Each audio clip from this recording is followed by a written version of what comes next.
Saben que hay cosas que nosotros no podemos evitar, que vienen del aire, como decimos. Por ejemplo, la pandemia de pronto cubrió el planeta. El invierno, llega la época de invierno, no la puedes evitar. Simple y sencillamente llegó el invierno. No podemos hacer mucho por eso, más que tomar una capa, una sombría, prepararnos para lo mismo. Y tenemos una ola de desempleo muy grande en el mundo. No hay país que no lo haya sufrido. Por ejemplo, no se pueden evitar del todo este tipo de casos, pero sí podemos evitar lo que a nosotros nos corresponde hacer. Y el tema de hoy es evitando la pobreza. La podemos evadir, combatir, evitar. Quiero contarles algunos casos. Mi mamá, por ejemplo, yo crecí solo con mi mami. Y mi mamá, que tiene 80 años, hasta la fecha es una mujer que sabe llevar las cuentas bien. Por ejemplo, cuando salimos de viaje y ella vive en nuestra casa, dejamos a nuestros hijos cuando estaban pequeños con ella, o ahora incluso cuando solíamos salir de viaje, porque nadie está viajando ahora, y salíamos a predicar, ir y venir, noches de gloria, todo eso. Entonces le dejábamos a mi mamá una cantidad de dinero para mantener la casa. Ella con eso hacía el supermercado, miraba que no faltara comida para nadie, etcétera. Y cuando regresamos, siempre lo primero: hijo, ¿tenés un tiempecito para mí? Sí, mami, con todo gusto. Mira, aquí están las cuentas. Tú me dejaste tanto, gasté en esto, pero una cosa por otra, ¿verdad? Y al final, ahí está. Eso yo lo vengo viendo desde niño. Desde niño. Tomábamos un bus para ir digamos, al centro de la ciudad. Y a veces teníamos que tomar 2 buses, lo que se le ha llamado el transbordo. Y cuando regresábamos a casa empezaba: bueno, Cashito, Cash, vení para acá, me decía. Y empezaba a enseñarme a llevar los números. Gastamos en esto tanto, en esto tanto, en esto tanto. El pago de bus, en aquel entonces, imagínate, son 5 centavos. Y seguía, y de repente me decía: me faltan 5 centavos. Como lo hice. Así como lo hice, literal. Me faltan 5 centavos. Cash, me decía, vení, ayúdame. ¿En qué? ¿Cuál fue? ¿Qué pasó? Yo, ay, los 5 centavos, está bien. Y de repente, mamá, tomamos un segundo bus. Ahí están. Sí, tenés razón. ¿Cómo se me pudo haber olvidado? Pero cuentas al centavo, literal. Eso lo aprendí desde niño. Eso que aprendí ahí evita algún tipo de problema económico. No te evita que una pandemia traiga una ola de desempleo, pero sí evita que tengas una mala administración de los recursos, sean pocos o muchos, que Dios está poniendo en tus manos. Entonces tenemos nosotros que aprender a evitar la pobreza. Porque todo el mundo está asustado. ¿Y ahora qué vamos a hacer? Bueno, los que no aprendieron, es tiempo de aprender. Y los que aprendieron, es tiempo de aplicarlo. Primera cosa que vamos a tocar, y toma nota, porque esto es una enseñanza sencilla si querés, pero no es superficial. Porque esto va a tocar aún las fibras internas de cada uno de nosotros y revelar qué tan disciplinados somos en el manejo de los recursos de los cuales le damos cuenta a Dios. Proverbios 13:22. El bueno dejará herederos a los hijos de sus hijos. El bueno dejará herederos a los hijos de sus hijos. Aquí está expresada la voluntad de Dios, que te irá bien a ti, a tus hijos y a tus nietos. Pero la riqueza del pecador está guardada para el justo. No hay recurso económico que se pierda. Solo existen recursos económicos que cambian de manos. Aún si te llegaran a robar, un asalto, un ladrón que entra a la casa, no es que se desapareció el recurso, es que el ladrón se lo llevó. ¿Me estoy explicando? Y por eso la escritura dice, si el ladrón fuera sorprendido, tendrá que devolver 7 veces lo que se robó. Bendito Dios. Pero ahora vamos a adentrarnos en algo buenísimo. Verso 23. En el barbecho de los pobres hay mucho pan o mucha comida, mas se pierde por falta de juicio. Para comenzar, ¿qué es barbecho? ¿Y a qué se refieren las escrituras cuando habla del barbecho del pobre? Barbecho significa, pongan atención, escriban, terreno o labor que no se siembra por 1 año o 2 para que la tierra descanse o se regenere. Lo repito, barbecho significa terreno o labor que no se siembra por 1 año o 2 para que la tierra descanse o se regenere. Otra definición es sistema de cultivo que consiste en dejar de sembrar la tierra periódicamente para que se regenere. Y el ejemplo que me da el diccionario es el barbecho afecta a más del 40% de la superficie cultivable. Eso es un ejemplo porque puede afectar el 100% del territorio.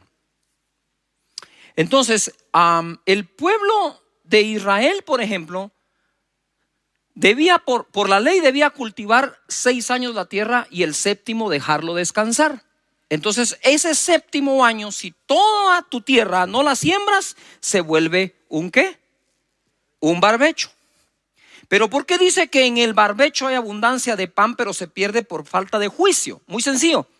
Porque esa tierra que está en descanso o en reposo no quiere decir que sea improductiva. Está produciendo un fruto, digamos, no lo voy a decir que es totalmente silvestre, porque puede ser que el cultivo que se tuvo dejó semilla regada, pero como ese año no se va a cultivar, es decir, no se va a arar la tierra, no se va a sembrar, se va a dejar descansar. Eso no quiere decir que no existía ya algún tipo de semilla dentro y empieza a dar algo de fruto. Yuhu. Pero entonces dice, en el barbecho del pobre, porque también tenían la costumbre que ese año el fruto silvestre sería para que el pobre lo pudiera recoger. Pero ¿cómo podía existir estas personas si Dios le repartió tierra a todo su pueblo?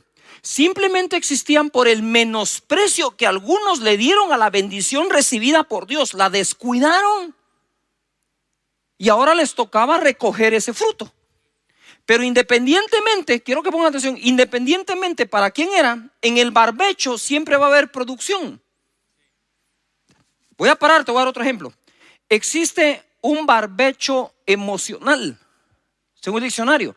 Es cuando por alguna razón ponen a una persona a descansar y pareciera a los ojos que está inactivo, pero realmente está activo. ¿Verdad? Sus pulmones siguen funcionando, la sangre sigue circulando. Entonces, ok, volvamos a la tierra. ¿Por qué? Entonces dice, bueno, ahí está el barbecho, ahí está la tierra. Pero entonces yo voy a hacer de caso que la alfombra, esa es el barbecho, esa es la alfombra de acá. Yo estoy acá. Y entonces como, digamos, soy yo el que cultiva este terreno y ahora entro en el año de no cultivarlo. Eso se puede perder por falta de juicio, porque como uno podría decir, bueno, como no estoy cultivando, pues no vamos a cultivar y tengo algunos ahorros ahí o algo en el granero ahí que se quede. Y eso que sigue produciendo, aunque yo no lo estoy cultivando, alguien lo tenía que recoger. Entonces por falta de juicio se pierde eso. Y hoy en día no podemos hacer eso. Hay figuras de barbechos hoy en día. Tu negocio, bendito Dios, está produciendo, pero por ahí hay otro negocio que te puede salir, un trabajo que puedes hacer extra, pero por falta de juicio, no, eso no es lo mío. No estamos para eso en este tiempo. En este tiempo estamos para recoger del terreno que sí se cultiva y del que no se ha cultivado. Porque aquí dice, que en el diccionario dice, el 40% de la tierra podría ser el barbecho y el 60% no. Entonces algunas personas, para dejar descansar su tierra, lo que hacían es correr los ciclos. No digo Israel, agricultores. Entonces lo que hacían es, vamos a trabajar 6 años esta tierra, uno lo vamos a dejar descansar. Pero entonces empiezan con un ciclo tal de que siempre el año que dejan descansar un pedazo, el otro no. Cuando le toca descansar a este, cultivan este. ¿Me estoy explicando? Pero el hecho que esté cultivando este no quiere decir que no recoja del barbecho. Porque dice la Escritura que hay abundancia, pero se pierde por falta de juicio. La pregunta que les tengo hoy es: ¿estamos en época de darnos el lujo de perder? ¿O estamos en época que hay que recoger lo que sea? Pero te voy a contar una historia. Para quienes conocen a Joe Rosa, un fenomenal predicador, él peleó la guerra de Vietnam. Y él empezó como a entrar en ese estado, él me lo cuenta, es el testimonio de él, como de pereza, ¿verdad? Y entonces llegaba ahí y no quería andar cargando las balas, nada, ahí andaba él. Cuando los emboscaron, dice que disparaban para un lado, disparaban para otro, él no sabía qué hacer, salió corriendo porque no tenía balas, ya no tenía municiones, se enredó en unos alambres, salió todo herido como pudo. Y dice que de ese día en adelante iba caminando y bala que encontraba tirada, bala que recogía. Yujo, provisión que puedas obtener, obténla. Porque por falta de juicio no podemos perder. Entonces ya no podemos echarle la culpa tan solo a un COVID, a una pandemia. Me quitaron el empleo o no tuvieron cómo y la empresa necesitó despedirme. Sí, pero eso no significa que actúe yo con falta de juicio, sino que sea justo en este aspecto.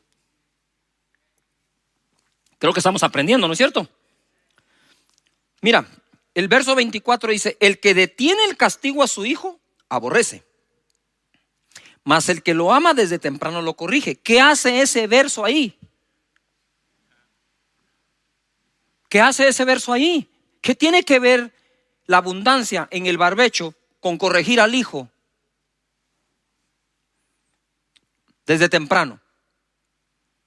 Porque una de las enseñanzas principales, créemelo, que un hijo debe heredar de sus padres es cómo se trata la economía en un hogar. Lo que está diciendo es que tu hijo aprenda a aprovechar la oportunidad aún en año de berbecho o barbecho. Aún en ese año que lo aproveche. No es que estamos muy bien acá cultivando este pedazo y tal vez el niño curioso quiere ir a recoger allá y dice: no, hijo, no tengas pena. No, ahí anda. O al revés, ve, no, papá, si hay aquí, ¿por qué voy a ir ahí a ese fruto que está ahí medio, no sé ni cómo ahí? Anda, va y lo recoges. Esta es una buena época para recobrar buenas costumbres. Proverbios 22:6 dice: instruye al niño en su camino y aun cuando fuere viejo no se apartará de él. Y si van a leer Proverbios 22, todo el contexto es economía. Por lo tanto, al niño se le instruye desde que es ¿qué? ¿Desde qué? Pequeño. Yo me recuerdo muy bien que como yo vi a mi mamá hacer eso, que siempre guardaba, que siempre cuidaba, jamás se contestó el teléfono en la casa a un cobrador de algo. Siempre tuvo ese tino mi madre para mantener saludable la economía nuestra. Era ella y yo, ¿verdad? Entonces desde niño ella se encargó, incluso me consiguió trabajo no pagado para que yo aprendiera a trabajar por la dignidad que al hombre le genera un trabajo. Yo bendigo de verdad a mi madre y sus enseñanzas. No fue a la universidad. Ella no me enseñó a leer un estado financiero, ¿verdad? Ella no me enseñó eso, pero ella me enseñó a llevar las cuentas cabales. Me daba para ir a algún lugar, ¿verdad? Digamos al cine, y me daba siempre de más. Es curioso, me daba de más. Y yo le decía: mamá, esto es mucho, llévalo por cualquier emergencia, procura no gastarlo y que te sobre, y me traes el vuelto. Ok, yo ya regresaba con el vuelto. Mamá, aquí está, igual que ella, esto gasté, aquí está el vuelto. Bien, hijo, bien hecho, estás aprendiendo. No saben cuánto me ha ayudado a mí aún en el desarrollo de este ministerio, esas enseñanzas que, para serle sincero, y tengo ganas de llorar aquí, no las recibí en la universidad, no las recibí en el colegio, las recibí en el regazo de mi madre.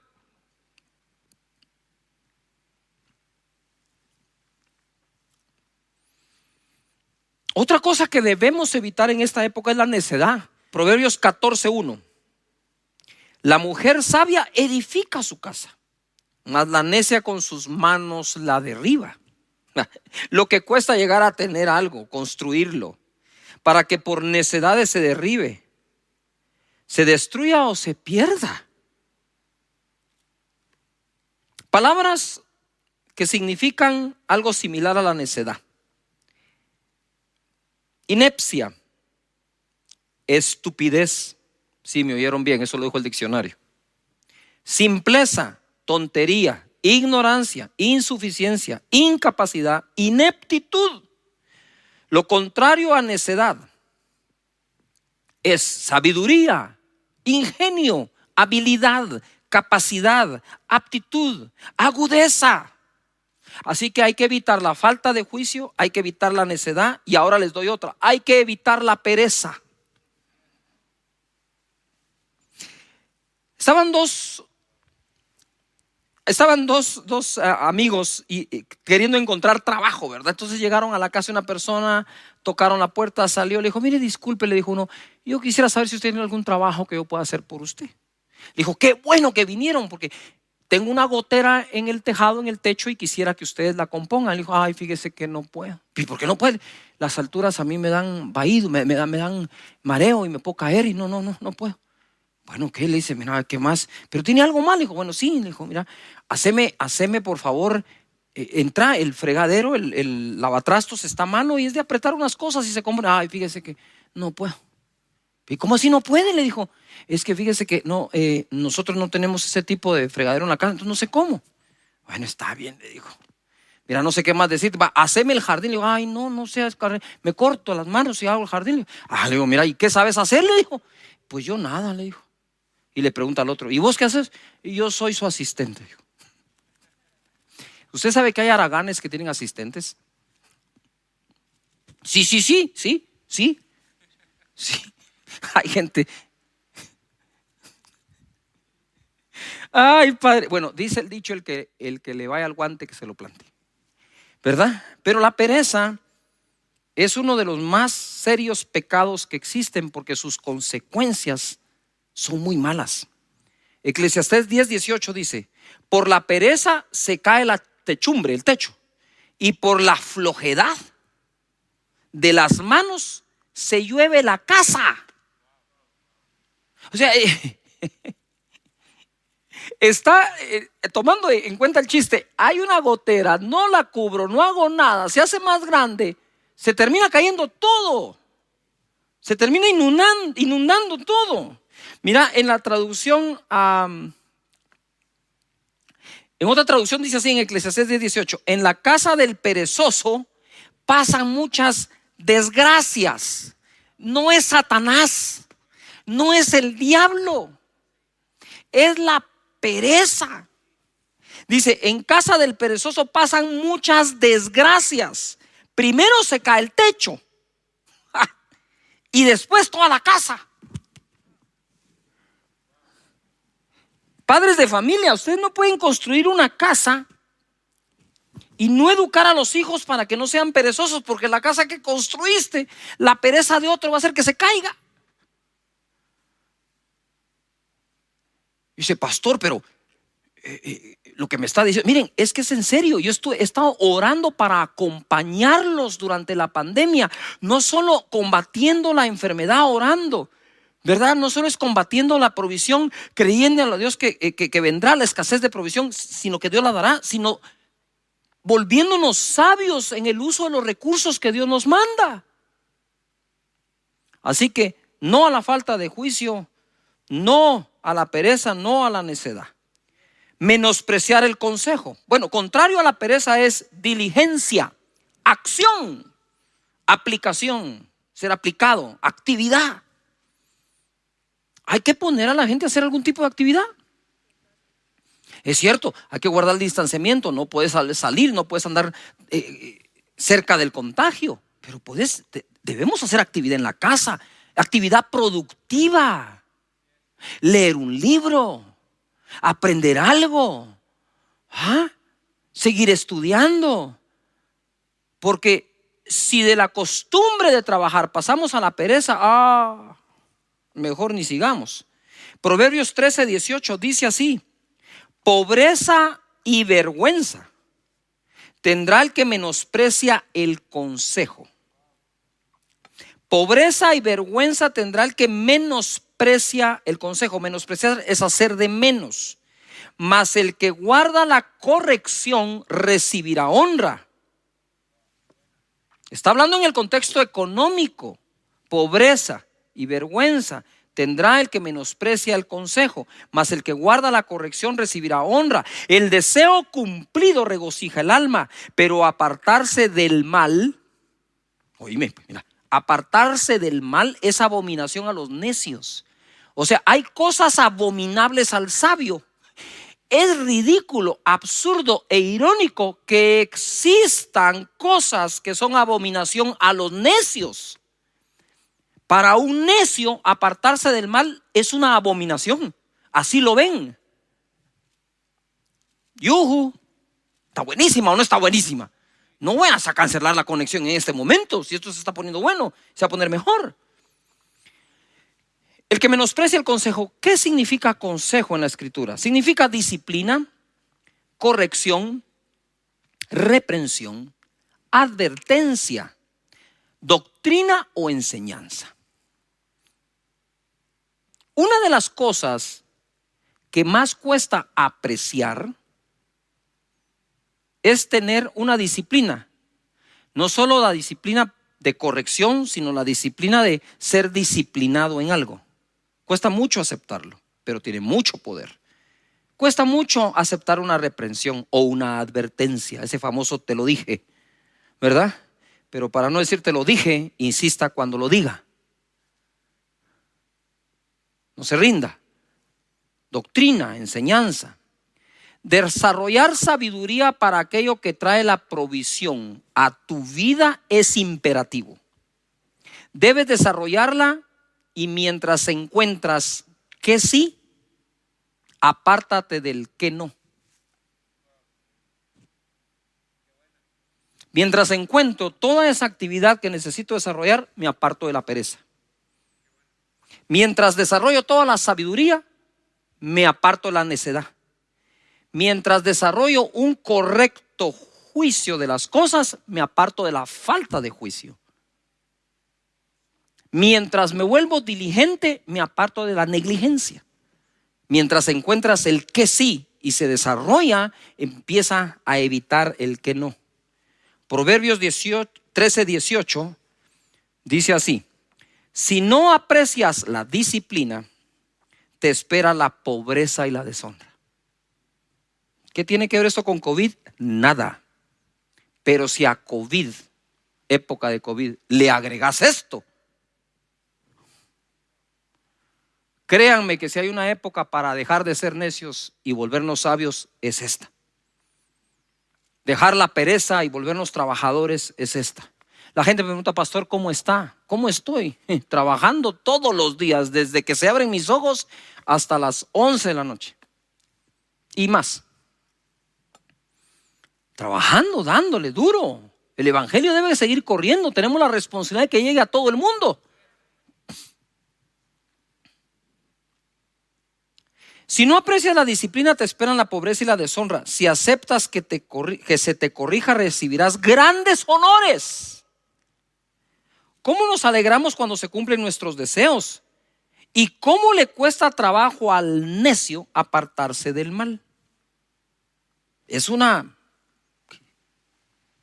La necedad es como una posesión casi. Está hecha raíces en la vida de las personas. Y le cuesta, para ellos apartarse del mal es abominación, dice la escritura. Pero lo que quiero enseñar acá es de las cosas que a veces más frustran.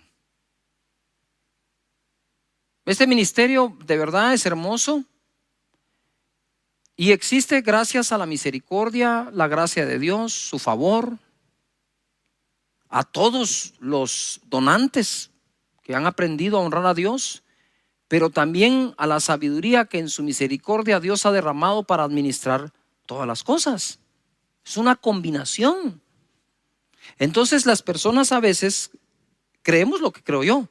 Creemos que somos bendecidos y tenemos la bendición de Dios. Y cuando miras que algo va bien, decís, wow, qué bendición, cómo los bendice Dios. Pero lo que te cuesta a veces leer es lo que esos bendecidos hacen siguiendo los principios bíblicos de la administración, que empiezan desde la cuna, que empiezan desde niños.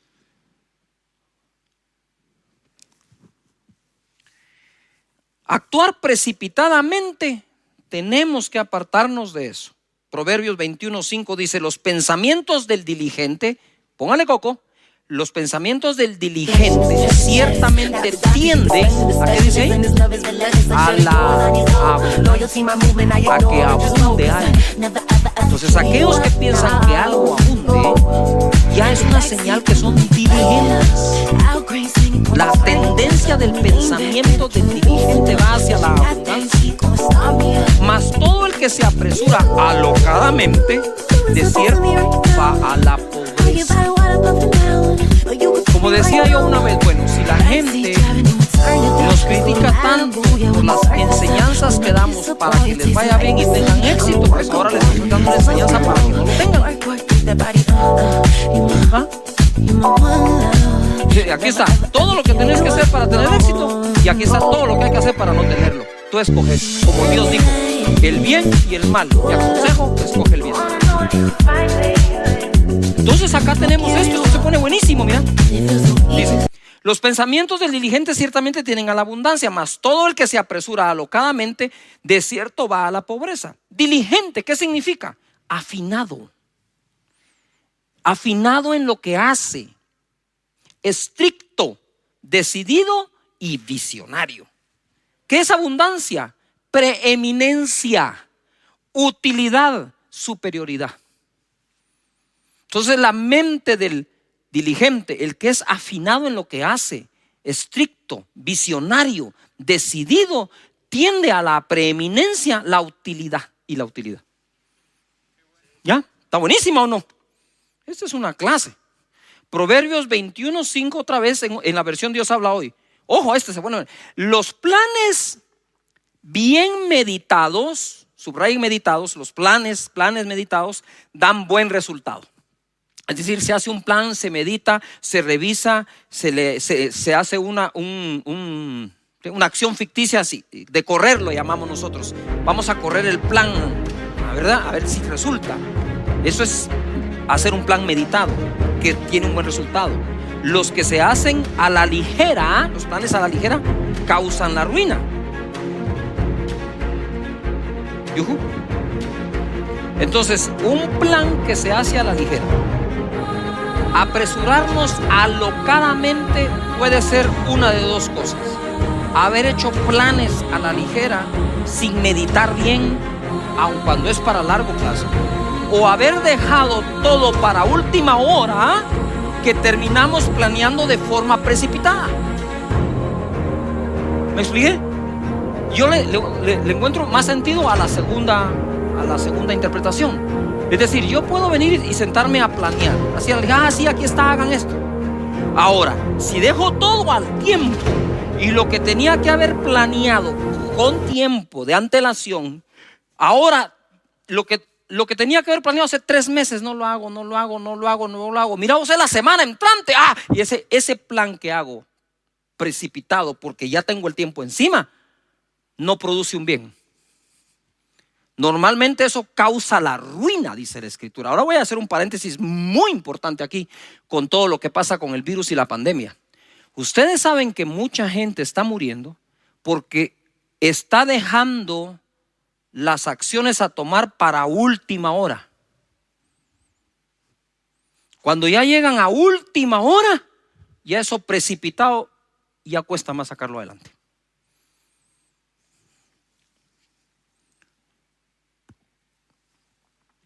Normalmente a mí me toca no solo predicar y esto, sino coordinar o dirigir los ministerios en esta iglesia, y bendigo a Dios por todo el equipo de directores que tengo, de pastores y todo.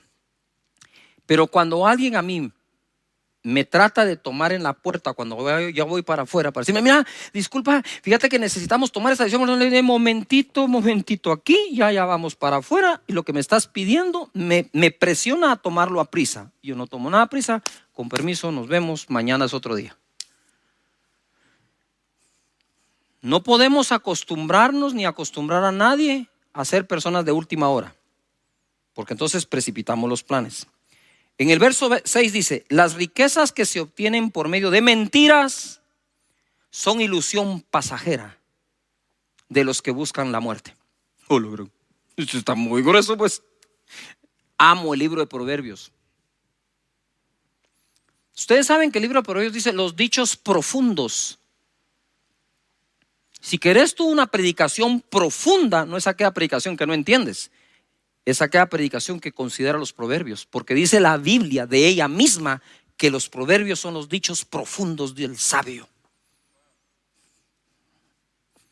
Gloria a Dios. Mentir para hacer negocios y trabajar no es bueno. Eso crea una riqueza fugaz de los que buscan la muerte, dice. En una oportunidad alguien me entregó su tarjeta de presentación, yo lo conocía, y decía licenciado. Yo le dije, ¿por qué tu tarjeta dice licenciado si no estás graduado? Es que soy licenciado in fieri, entonces pone licenciado in fieri. Si tú le entregas esa tarjeta a alguien, él confía que estás capacitado y que tenés una licenciatura en algo que no tenés. Yuju. Eso va a tardar tanto como el tiempo que tome alguien en descubrir que no eres licenciado.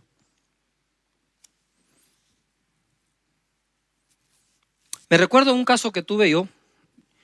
Yo diseñé y trabajé en la elaboración de software de programación e hice una cotización para una empresa exportadora de café. Y me habían dado todo lo que tenía que hacer y hice la propuesta, ¿verdad? Y en la propuesta incluso iba una semana de holgura por cualquier emergencia, pero yo sabía que si me esforzaba lo entregaba hasta una semana antes de lo que se había dicho, o sea, al final 2 semanas antes. Y se la presenté al gerente del departamento de desarrollo de software en informática, y a los días me llamó, me dijo, mira, el gerente general quiere hablar contigo, me dijo. Uy, dije, está bien, fui, me senté frente a su escritorio, me dijo, ¿qué tal, Cash? ¿Cómo está? Muy bien, mire, quiero ver su propuesta me agrada y me gusta, me dijo. ¿De qué universidad se graduó? Yo le dije, fíjese que no me he graduado. De hecho, en este momento no estoy estudiando, empiezo a estudiar otra vez el año entrante, y la experiencia que tengo el software que he desarrollado es esto para estas empresas. ¿Qué me dijo? El trabajo es suyo, me dijo. Muchas gracias, le dije yo. Porque cuando me dijo dónde se graduó, yo tenía que decir, en ese momento no estaba graduado, tenía que decir que no. Y le voy a decir por qué se lo di, me dijo. Primero, porque sé, por referencias, que hace bien ese trabajo. Pero por sobre todo, porque me dijo la verdad de su carrera. Porque yo soy el mismo caso, me dijo. Soy el gerente general de acá y no me recibí de administrador de empresas. Yo por poco lloro ahí, pues. Tenés que hacer trabajo basado en verdad. No hagas ofertas mentirosas con tal de sacar un anticipo de alguien o cosas por el estilo. Eso te podría funcionar en un momento, pero va a crearte un recurso fugaz. Y cuando buscan la muerte, es que buscan la muerte hasta de su empresa. Sigo adelante. Ansiedad, Proverbios 20:21. Los bienes que se adquieren deprisa al principio no serán al final bendecidos. ¿Cuánta gente quiere vivir aparentando? Adquiriendo bienes solo para sentirse acepto entre un grupo. El look que quieres tener para que la gente te acepte hace que tus recursos se desvíen a la adquisición de bienes apresurados que después al final no serán bendecidos. Shakespeare dijo, el que vive comprando bienes superfluos al final tendrá que vender hasta los necesarios. Entonces ser bendecido por Dios y ser prosperado por Dios también está en el marco de todos estos consejos que Dios da para nosotros. El derroche, hay que evitarlo. Proverbios 21:20. Tesoro precioso y aceite hay en casa del sabio. Y no se refiere al aceite para cocinar. Este tipo de aceite era hasta con el que se producía la energía en un lugar. Se encendían las lámparas. Tesoro precioso y aceite hay en la casa del sabio, mas el hombre insensato todo lo disipa. El que sigue la justicia y la misericordia hallará la vida, la justicia y la honra. ¿Qué significa disipar? Me fui de espaldas. Disipar es hacer desaparecer algo, desintegrarlo o aún evaporarlo.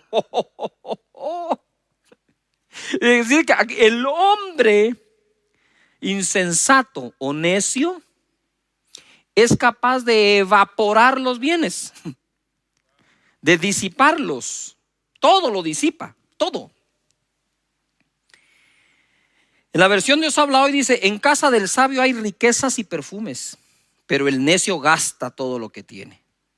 El que busca ser recto y leal encuentra vida y honor.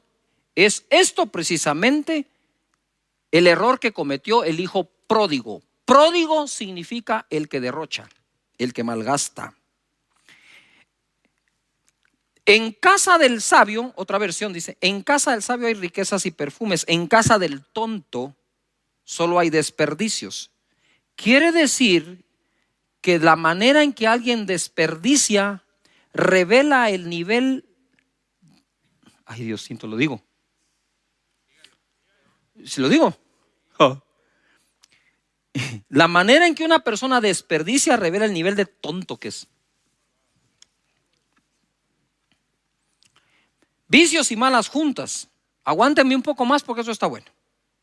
Proverbios 23:20 dice: no estés con los bebedores de vino ni con los comedores de carne. Ay, se arruinó el asado. No, está hablando en otro contexto, mira. Porque el bebedor y el comilón empobrecerán, y el sueño hará vestir vestidos rotos. El haragán. Oye a tu padre, a aquel que te engendró, y cuando tu madre envejeciere, no la menosprecies. La versión Dios habla hoy dice: no te juntes con los borrachos, a eso se refería, ni con los que comen demasiado, pues los borrachos y los glotones acaban en la ruina, y los perezosos se visten de harapos. Atiende a tu padre que te engendró, no desprecies a tu madre cuando sea anciano. ¿Por qué aparecen los padres en medio de un consejo que tiene que ver: no te juntes con borrachos y glotones, terminan en la ruina? Oí a tu padre, y cuando fuere anciana tu madre no la menosprecies, porque esto, bendito Dios, se puede aprender en la iglesia, pero se debe aprender en la casa. De nuevo, ¿verdad? Cuando tus padres te dicen: no te juntes con aquel, vos como toma el bolo, mira, solo en parranda, hacele caso. Pero una de las cosas que me llamó la atención acá, y quiero orar por los hogares, es que dice: no menosprecies a tu papá ni a tu mamá cuando envejezca. Hay una tendencia a veces de menospreciar a las personas porque son viejas.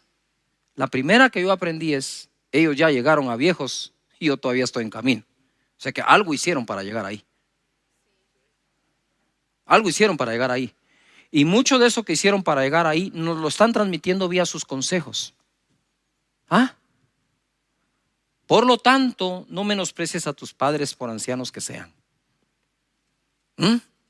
Aprecia cada enseñanza. ¿Cómo puede ser posible que en nuestras generaciones hay personas que no fueron a la universidad o al colegio, no tuvieron ese grado superior de educación y les ha ido mejor en la vida, incluyendo lo económico, que aquellos que tienen maestrías? Porque aunque tú puedas tener una maestría, ellos tienen saludables costumbres. Las costumbres se aprenden en casa. A no desperdiciar, a ahorrar, a hacer las cuentas. Bendito Dios por nuestros padres que nos han enseñado esto, ¿verdad? Así que yo tengo más que enseñar de este tema, pero quiero detenerme acá para poder orar por todos los hogares y sus economías, ¿verdad? Padre, te damos muchas gracias de verdad por todo el amor que nos tienes, por todos los consejos que nos das. Señor, pasaríamos el día entero leyendo tus consejos de cómo tener una vida productiva mejor, una mejor vida, Señor, en el uso de los recursos, en la sabiduría, en la inteligencia. Danos tu espíritu de consejo, de temor de Dios, de sabiduría, de conocimiento, de inteligencia. Padre, en el nombre de Jesús, en medio de esta crisis que no podemos nosotros controlar porque vino al planeta completo, no podemos tomarlo por excusa para no aplicar tus principios en lo poco o en lo mucho que nos das. Te pido en el nombre poderoso que bendigas cada pensamiento, porque aquel cuyo pensamiento en ti persevera, dice tu escritura, será bendecido. Muchas gracias, Padre eterno. Tu escritura dice que adquiramos sabiduría y sobre todos los bienes consigamos inteligencia. Padre, en el nombre de Jesús oro para que esa bendición esté en casa, para que practiquemos tus principios, tus valores. Bendice cada trabajo, bendice a cada persona que si no tiene empleo lo consiga, que los que lo tienen lo sepan cuidar siendo diligentes, trabajadores, honestos, correctos, para la honra y la gloria tuya.